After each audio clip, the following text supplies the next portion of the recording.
Magandang araw po sa mga followers ko po sa Facebook. Ngayong hapon po ay nakaset up na po at na-install na po yung power supply po na ipinagkaloob po dito sa pamilya ni Kuya Tano. Ito na po mga kaibigan yung binili po natin ng mga materials. Ngayong araw po mga followers ay ituturo po natin kay Kuya Tano yung paggamit po nito. Kuya Tano, wala ka nang problemahin kung saan ka mag-charge, kung saan ka kukuha ng supply ng kuryente para magamit mo yung electric pan. Hindi mo na rin problemahin Kuya Tano yung sa ilaw ninyo dahil meron na kayong kuryente, no? Ituturo ko sa iyo kung paano yan gamitin. At least meron dito sa inyo na marunong kung paano buksan yan, no, at gamitin, no. Yan Kuya Tano, battery yan, battery.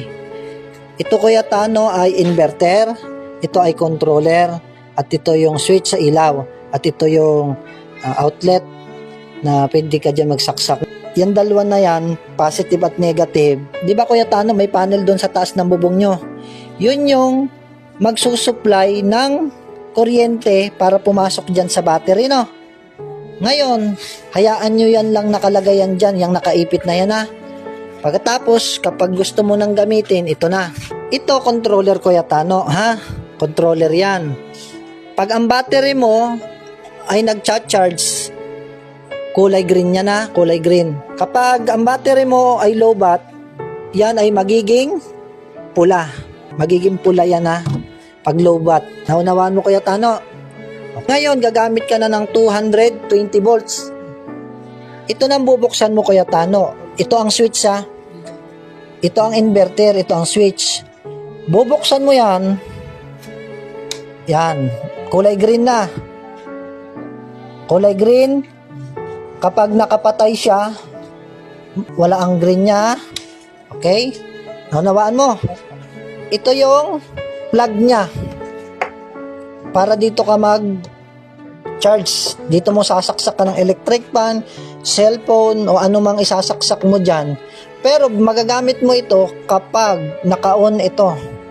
Naka-on ito, Hindi po ito nakasaksak. Pag hindi, kahit ito naka-on, pag ito nakabukas at hindi ito nakasaksak, ay wala din. Dapat kailangan mo siya nakasaksak lang siya.